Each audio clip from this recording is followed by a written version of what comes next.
caractère. C'est un homme qui, lors prend décision pour Dieu, il doit être ferme. Parce que nous sommes sauvés par foi, mais bon Dieu, il a fait avec nous. Il n'a pas de peur, le vent a flotté à droite et à gauche, il doit aller à droite. Donc, Dieu, Jésus-Christ va nous l'exemple de cette croissance en stature. En stature, on nous voit que dans question de corpulence,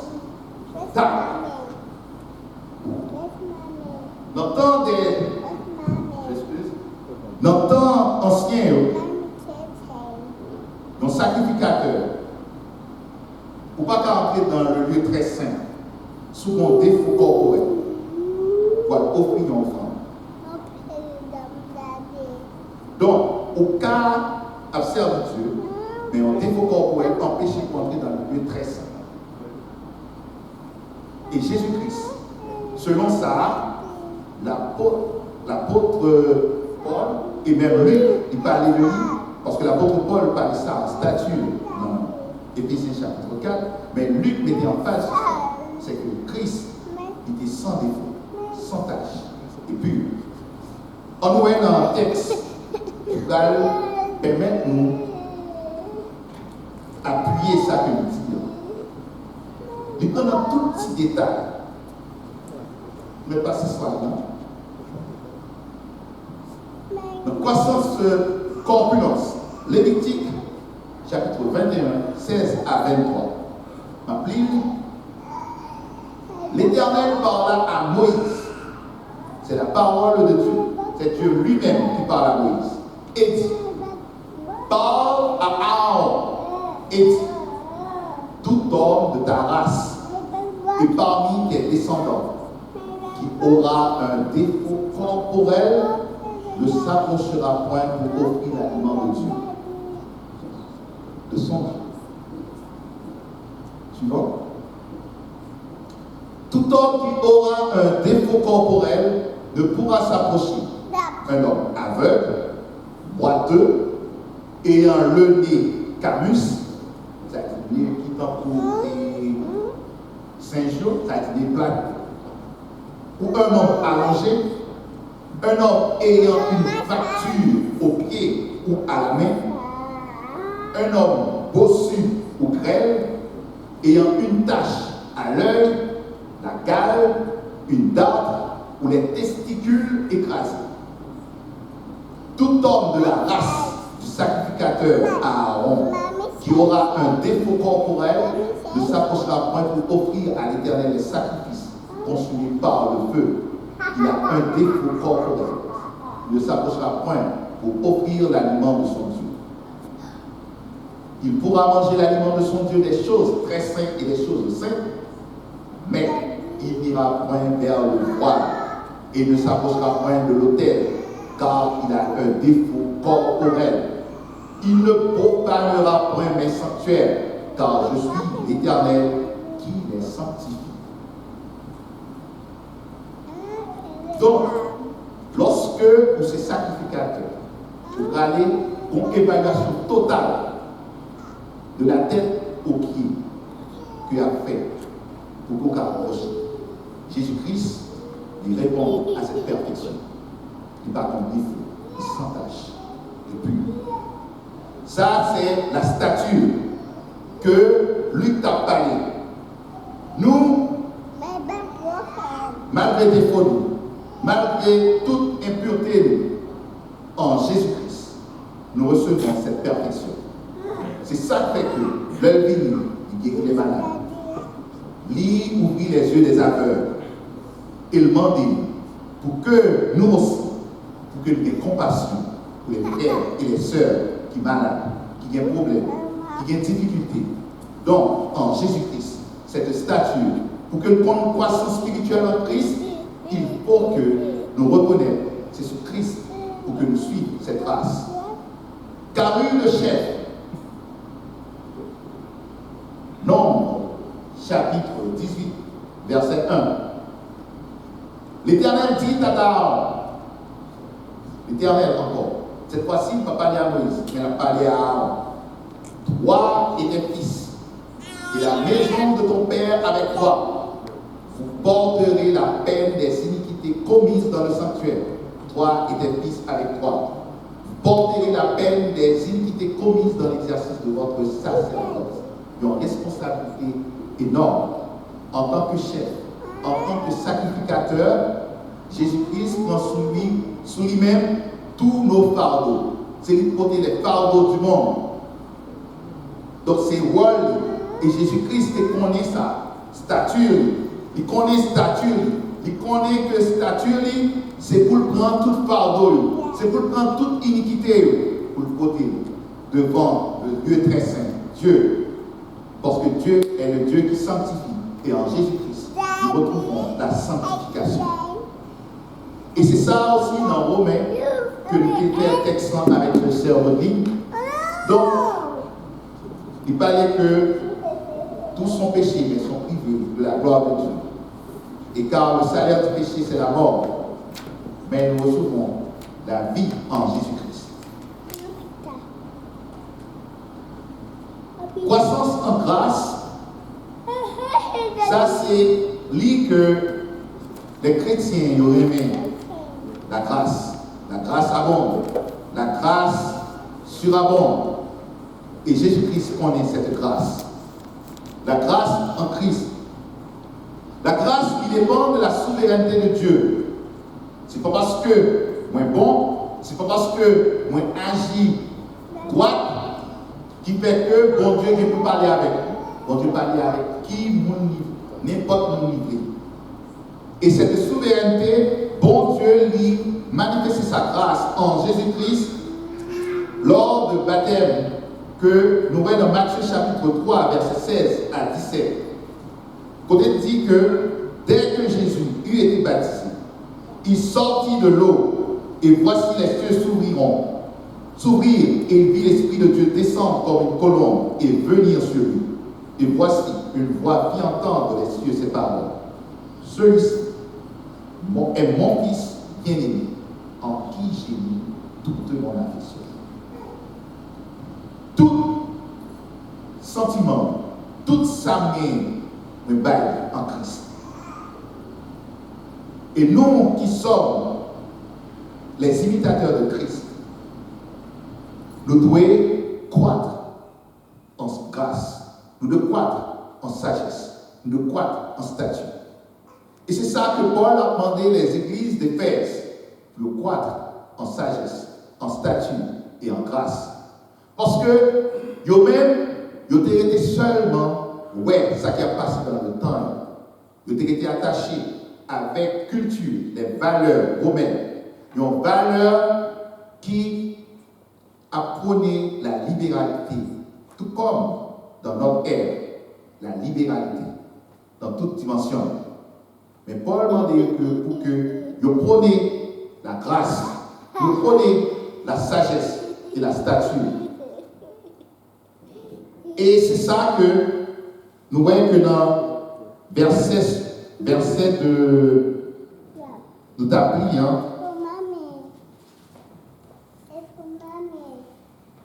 dans verset 5, quand il parlait qu'il y a un seul Seigneur, une seule foi, un seul baptême.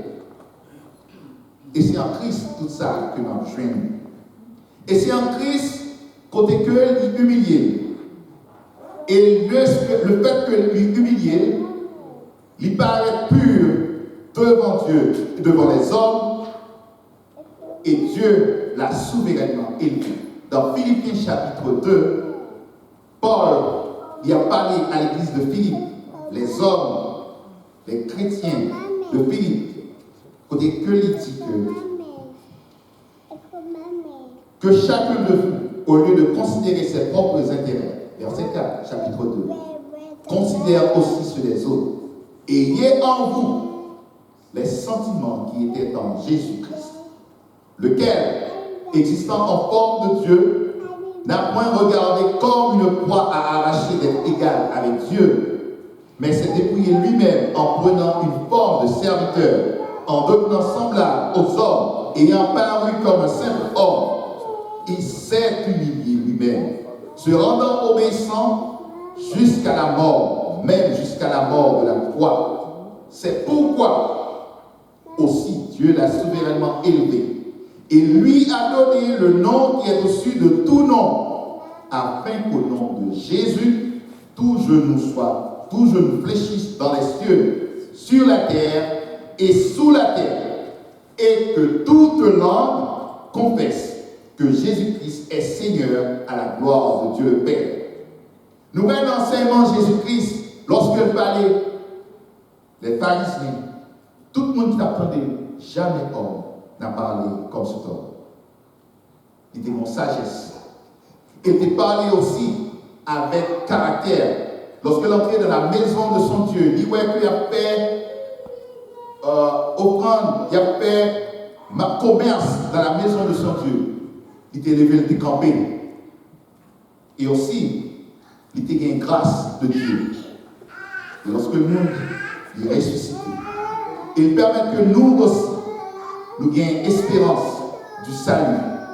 Donc, je dis, cette croissance spirituelle, il demandait que pour que nous cultivions le sentiment qui était en Christ, les sentiments qui étaient en Jésus-Christ. C'est un sentiment d'ouverture. C'est un sentiment pour que nous développions la fraternité avec un cœur ouvert.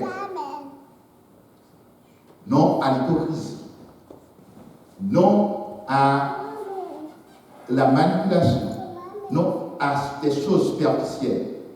Mais pour que nous portions attention à toutes les affaires de Dieu. Pour que nous vivions selon la grâce de Dieu. Pour que nous vivions selon sa bon Dieu demandé pour nous faire. Et ça bon Dieu demandé pour nous faire. Pour que nous aimions nous l'autre, supporter dans la charité. La charité supporte tous. La charité est patient, est aimant, est bienveillant. Et cette charité nous joignit par l'Esprit. Lorsque l'Esprit y a habité dans nous. Et bon Dieu m'a dit que pour ne pas attrister le Saint-Esprit, parce que l'homme qui vit là, nous réunit, nous a chanté, pour que le Saint-Esprit manifeste présence dynamique. Parce que le Saint-Esprit qui a habité dans nous, il a manifesté devant Dieu et devant les hommes. N'a pas que la salle y avait éclaté d'allégresse. Nous n'avons pas senti douleur encore.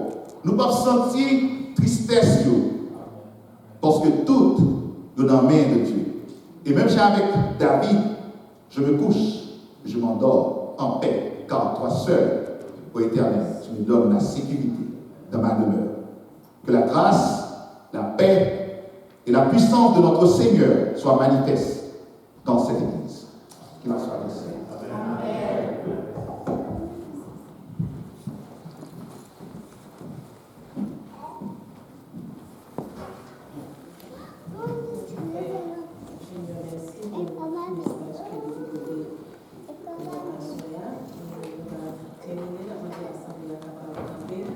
On va chanter ensemble le numéro 28, Théoche en espérance.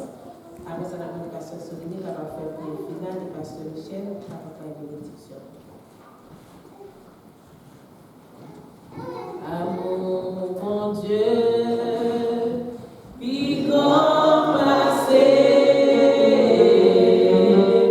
toute sa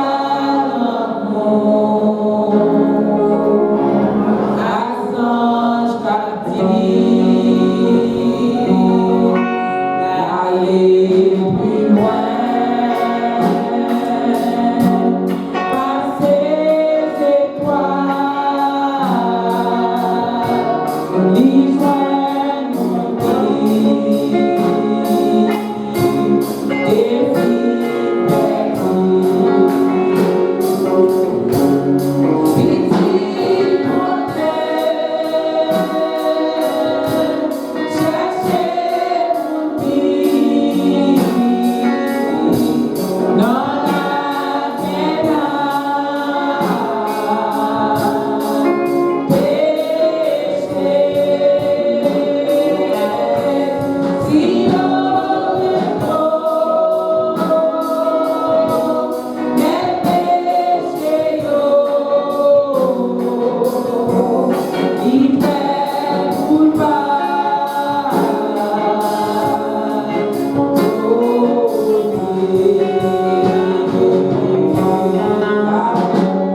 Allez, après que Dieu vous bénisse. Bonne soirée à tous. Rendez-vous les uns les autres.